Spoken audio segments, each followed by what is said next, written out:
बिस्मिल्लाहिर्रहमानिर्रहीम। अस्सलाम वालेकुम। आप देख रहे हैं होम फूड विद बेनिफिट्स। कैसे हैं आप सब लोग? आज हम बनाने लगे हैं सैंडविच, जो कि बहुत ही जल्दी और झटपट तैयार हो जाते हैं। उसके लिए हमें ज़रा भी मेहनत करने की ज़रूरत नहीं पड़ती, बस फ़ौरन से तैयार कीजिए और खाइए, बहुत ही मज़े के बनते हैं। आइए हम ये बनाना शुरू करते हैं। एक पैन लिया, उसके अंदर मैंने 1 टेबल स्पून ऑयल शामिल किया और थोड़ा सा प्याज शामिल किया। प्याज शामिल करने के बाद इतना हम इसको भूनेंगे कि जो प्याज है वो सॉफ्ट हो जाए। जब ये प्याज सॉफ्ट हो जाएगा तो फिर हम इसके अंदर चिकन को शामिल करेंगे। ये देखिए प्याज हमारा सॉफ्ट हो चुका है। मैं इसके अंदर चिकन शामिल करूँगी। चिकन को मैंने ब्रीक ब्रीक क्यूब्स में काट लिया था। इस तरीके से इतना पकाएंगे चिकन को कि ये अपना कलर चेंज कर दे। फिर इसके अंदर मैंने शामिल कर दिया है तिक्का मसाला, थोड़ा सा सूखा धनिया, थोड़ा सा नमक और थोड़ी सी हम इसके अंदर शामिल करेंगे हल्दी। ये देखिए ज़्यादा शामिल नहीं करनी, थोड़ी सी करनी है। गरम मसाला थोड़ा सा हमने इसके अंदर शामिल करना है। उन तमाम चीज़ों को अच्छे तरीके से मिक्स करना है। जब ये थोड़ी सी मिक्स हो जाए, थोड़ी देर हम इसको मज़ीद भूनेंगे कि जो चिकन है अपना पानी छोड़ दें और वो खुश्क हो जाए।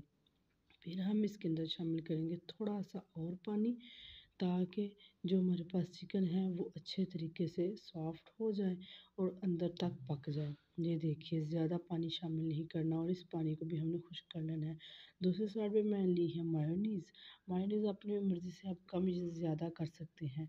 मैं तकरीबन 3 टीस्पून मैंने ली है मायोनीज़ और इसके अंदर मैं शामिल कर रही हूँ काली मिर्च, जिसे हम ब्लैक पेपर बोलते हैं। थोड़ा सा नमक मैंने शामिल किया है, थोड़ा सा चाट मसाला। इसको इस तरीके से मैंने मिक्स कर दिया है।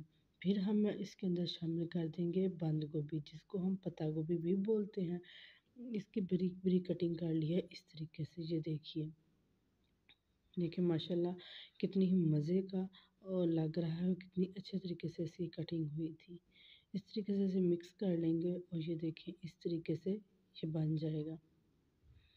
ये देखिए इसके बाद ये जो हमारा चिकन है ये भी बिल्कुल रेडी हो चुका है। इसने अपना ऑयल छोड़ दिया है।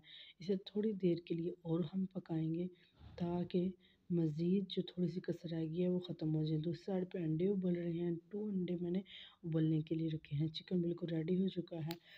अब मैं जो हमारे पास ब्रेड थी, इसको दोनों साइड से थोड़ा थोड़ा हम रोस्ट कर लेंगे बगैर ऑयल के। इसके किनारों को इस तरीके से हम कटिंग कर लेंगे। ये देखिए अब हम जो बंद गोभी और मायोनीज रेडी करके रखी थी वो हम इस तरीके से ब्रेड के ऊपर लगा लेंगे और सारी को फैला लेंगे। अगर आप मेरे चैनल पर नहीं हैं तो प्लीज़ मेरे चैनल को सब्सक्राइब कीजिए, लाइक और शेयर कीजिए। और मैं उन लोगों का शुक्रिया अदा करना चाहती हूँ जिन्होंने मेरे चैनल को सब्सक्राइब किया है। अल्लाह उनके रिज़्क़ में बरकत अता करे, सेहत तंदुरुस्ती वाली लंबी ज़िंदगी अता करे और तमाम मुश्किलें परेशानियाँ दूर करे। आमीन सुम्मा आमीन।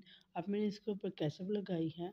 केचप लगाने के बाद इसके ऊपर हम रखेंगे चिकन और कुकम्बर। इस तरीके से दूसरा भी स्लाइस हम इसके ऊपर रख देंगे। ये देखें कितने ही मज़े का लग रहा है। दरमियान से हम इसकी कटिंग करेंगे। आप किसी और शेप में भी इसकी कटिंग कर सकते हैं। इसी तरीके से तमाम जो हमारे पास ब्रेड हैं, जितने भी आप सैंडविच बनाना चाह रहे हैं, इसी तरीके से आप सारे सैंडविच बना सकते हैं। अगर आप ब्रेड को रोस्ट नहीं करना चाहते तो ना कीजिए। देखिए मैंने इधर ब्रेड को रोस्ट नहीं किया, बस इसी तरीके से इनको रेडी कर लिया है। इंशाल्लाह किसी नेक्स्ट वीडियो में फिर मिलेंगे। ओके, अल्लाह हाफिज़।